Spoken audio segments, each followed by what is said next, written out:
আসসালামু আলাইকুম। আশা করি আপনারা সকলেই ভালো আছেন। তো আপনাদের আজ দুই ধরনের টমেটো জাতের ভিডিও করে দেখাই।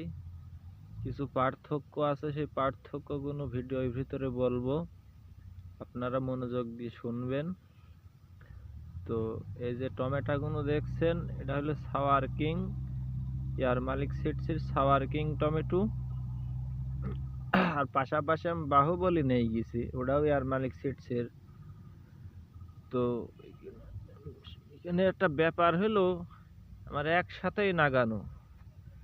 দেখেন, সাওয়ার কিংয়ের ধরন খুব ভালো, কিন্তু এখনো পাক ধরেনি।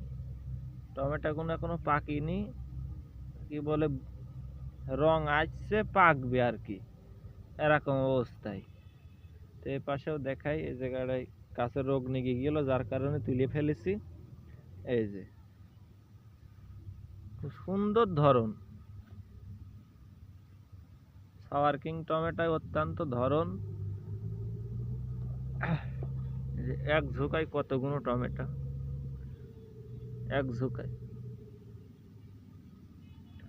টমেটোগুলো খুব ভালো, সাওয়ার কিং টমেটো। আর ওই পাশে বাহুবলী টমেটো আছে, আপনাদের দেখাই। তো এটা হলো আমার বাহুবলী টমেটো। তো পার্থক্য যেটা বলছিলাম, এই যে একসাথে লাগানো, তো বাহুবলী টমেটোটা পেকে যাচ্ছে, গাছ পাকা। এই যে দেখেন, থুকা থুকা পেকে গিয়েছে।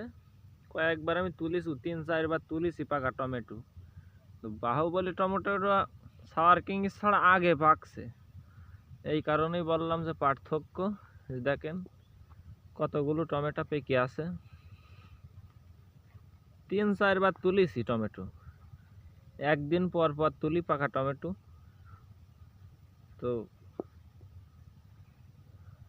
রং খুব ভালো, বাহুবলী টমেটোর পাকলি খুব সুন্দর দেখায়।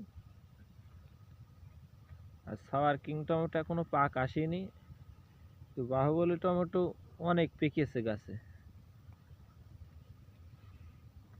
তো পার্থক্য এইটাই। তো এটা একটু আগুড়ি পাকবে যা বুঝলাম, সাওয়ার কিং ছাড়া এটা একটু আগে পাকবে। তা ধরেন 15-20 দিন আগে পাকবে বাহুবলী টমেটোটা। এখানে নেট দেওয়া ছিল, নেট ছিঁড়ে গিয়ে মাটিতে মালচিং এর উপরে পড়ে গেছে গাছটা। তারপরে টমেটো পেকে গেছে, কতগুলো টমেটো পেকে গেছে, এগুলো কালকে তুলবো। তো অনেক সুন্দর টমেটোগুলো, বাহুবলী টমেটোগুলো অনেক সুন্দর। সাওয়ার কিংটাও সুন্দর, কিন্তু ওটা একটু দেরিতে পাকছে। দেখেন গাছগুলো নিচে পড়ে আছে, তারপরেও পাকছে টমেটো। কালারগুলো হেভি, বাহুবলী। তো আপনাদের ভিডিও করে পার্থক্যটা বোঝানোর চেষ্টা করলাম। তো ভিডিওটা এই পর্যন্তই। আল্লাহ হাফেজ।